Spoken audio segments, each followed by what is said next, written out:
You know that friend who swoops in, fixes everything, and calls it love? There is a name for that pattern, and the story behind it runs deep. We call it the rescuer complex, a pull to save others to feel steady. You remember times you jumped in fast, before anyone even asked for help. It feels noble at first, almost heroic. Wild, right? Wild, right? Here is the thing. This urgency often repeats across job, friendships, and families. Psychologist Stephen Karpman mapped a cycle in 1968, the drama triangle, transactional analysis bulletin. Roles flip between rescuer, victim, and persecutor, and people rotate without noticing. You have probably seen it at work, in group chats, even at holiday dinners. The rescuer role promises belonging and control, then quietly demands endless duty. Another thread starts earlier. The helper therapy principle appeared in Social Work, Riessman, 1965. Helping can benefit the helper, improving agency and self-respect in community settings. That upside is real. Think about that. Yet patterns can drift into compulsion. Clinicians later measured codependency. Fischer, Spann, and Crawford, 1991, Alcoholism Treatment Quarterly, created a reliable scale. Scores track enabling, control, and self-worth tied to fixing another person's problems. You might feel seen already. Fair question. Why does this feel so good? Neuroscience offers a clue. In 2006, Moll and colleagues used fMRI in PNAS, donating activated reward circuits like ventral striatum and subgenual cortex during choices. Translation. Helping can literally light up brain regions linked with reward expectancy. That warm glow trains repetition. Your brain tags rescuing as socially valuable. Meanwhile, the scale of caregiving is massive. AARP and NAC reported 53 million caregivers in 2020. Many juggled jobs and care, reporting strain, financial pressure, and fewer boundaries. The context matters. Some rescue under crisis, others from identity, some from fear.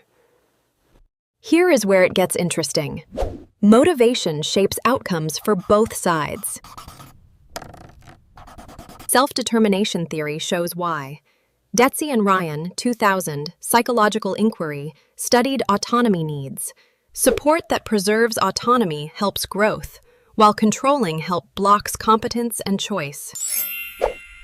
Rescuing often slides into control. Let me handle it replaces what do you need? The receiver learns dependence, the rescuer earns identity, and both lose freedom. Now the plot gets messy. Some rescuers come from parentified childhoods. Hooper and colleagues, 2011, Journal of Child and Family Studies, linked parentification with later distress. Children who took adult roles often carry responsibility scripts into adult relationships. The habit feels safe. Taking charge keeps chaos away, at least for a while. Another angle is image. Gebauer, Sedikides, and colleagues described communal narcissism in 2012, JPSP.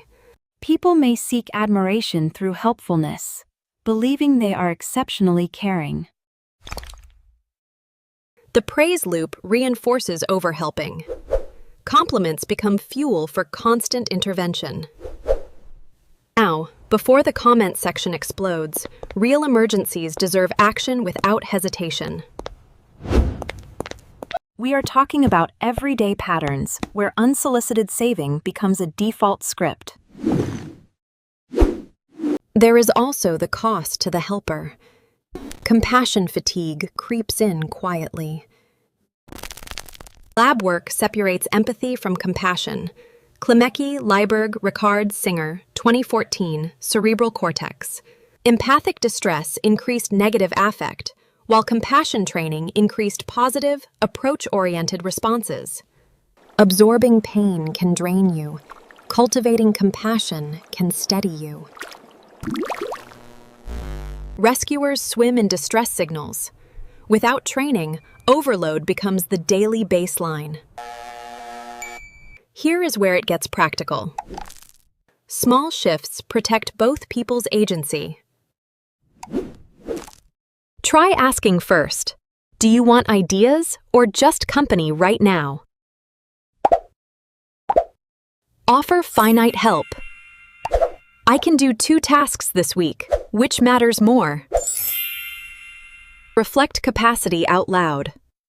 I have energy for 20 minutes, then I need rest. Align with autonomy.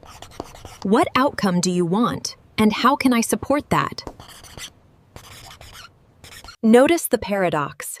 Helping heals the helper, and overhelping can stunt the helped. Riessman showed benefits in 1965, yet Deci and Ryan warn about control costs. Karpman mapped the roll trap, while brain imaging showed why the loop feels rewarding. Hooper's work explains origin stories, and Klimecki's data points to healthier training. You have probably felt both sides in 1 week. Wild, right? So what keeps care clean instead of sticky? Here is the thing. Transparency. Say what you can give and what you cannot give today. Consent. Ask if help is wanted before moving one finger toward a solution. Collaboration. Co-design steps, deadlines, and check-ins so ownership stays balanced. Reflection. Track your urge to fix when silence would serve growth better.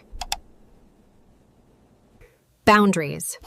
Define time boxes, money limits, and roles before adrenaline writes the script. Training. Compassion practices can reduce distress reactivity, per Klimecki and colleagues in 2014. Identity shift. Value being present more than being indispensable in every crisis. Final observation. Rescuers chase certainty in a world that rarely offers it. Care that honors autonomy feels slower, yet people walk farther on their own legs. Ask the question this week. What would support, not rescue, look like for you?